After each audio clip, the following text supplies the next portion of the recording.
বাগেরহাটের মোরেলগঞ্জে ২ লাখ টাকা চাঁদার দাবিতে একটি মাদ্রাসার ভবনের কাজ বন্ধ করে দেওয়া হয়েছে। স্থানীয় বিএনপি নেতার বিরুদ্ধে এই অভিযোগ উঠেছে। এই ঘটনায় ঠিকাদার এস বদিউজ্জামান মোরেলগঞ্জ থানায় লিখিত অভিযোগ করেছেন। বুধবার ২৫ ফেব্রুয়ারি অভিযোগের পরিপ্রেক্ষিতে পুলিশ ঘটনাস্থল পরিদর্শন করেছে।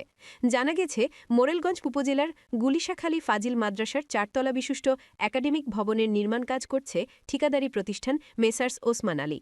ভবনের নির্মাণ কাজ শুরুর পর থেকে বিভিন্ন সময় নিশানবাড়িয়া ইউনিয়ন বিএনপির প্রচার সম্পাদক মোহাম্মদ হাফিজুর রহমানের নেতৃত্বে ৭-৮ জন লোক কাজে বাধা দেন।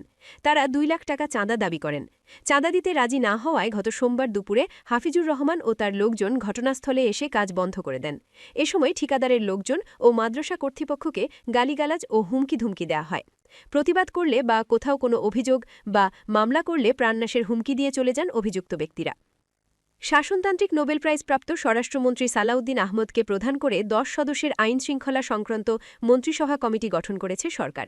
বুধবার ২৫ ফেব্রুয়ারি রাতে রাষ্ট্রপতির আদেশক্রমে প্রজ্ঞাপন জারি করে মন্ত্রিপরিষদ বিভাগ। মন্ত্রিপরিষদ বিভাগের কমিটি বিষয়ক অধিশাখা থেকে জারি করা এই প্রজ্ঞাপনে স্বাক্ষর করেন অতিরিক্ত সচিব, কমিটি ও অর্থনৈতিক মোহাম্মদ হুমায়ুন কবির।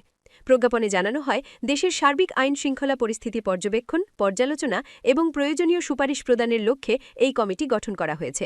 কমিটির সদস্যদের মধ্যে রয়েছেন মহিলা ও শিশু বিষয়ক এবং সমাজকল্যাণ মন্ত্রী ডা আবু জাফর মোহাম্মদ জাহিদ হোসেন, শিল্প, বস্ত্র ও পাট এবং বাণিজ্য মন্ত্রী খন্দকার আব্দুল মুকতাদির, খাদ্য, মৎস্য ও প্রাণিসম্পদ এবং কৃষিমন্ত্রী মোহাম্মদ আমিনুর রশিদ, আইন, বিচার ও সংসদ বিষয়ক মন্ত্রী মোহাম্মদ আসাদুজ্জামান, বিদ্যুৎ, জ্বালানি ও খনিজ সম্পদ প্রতিমন্ত্রী অনিন্দ ইসলাম অমিত, ভূমি প্রতিমন্ত্রী ব্যারিস্টার কায়সার কামাল, স্থানীয় সরকার, পল্লী উন্নয়ন ও সমবায় প্রতিমন্ত্রী মীর শাহে আলম, মহিলা ও শিশু বিষয়ক এবং সমাজকল্যাণ প্রতিমন্ত্রী ফারজানা শারমিন এবং সংশ্লিষ্ট মন্ত্রণালয়ের মন্ত্রী।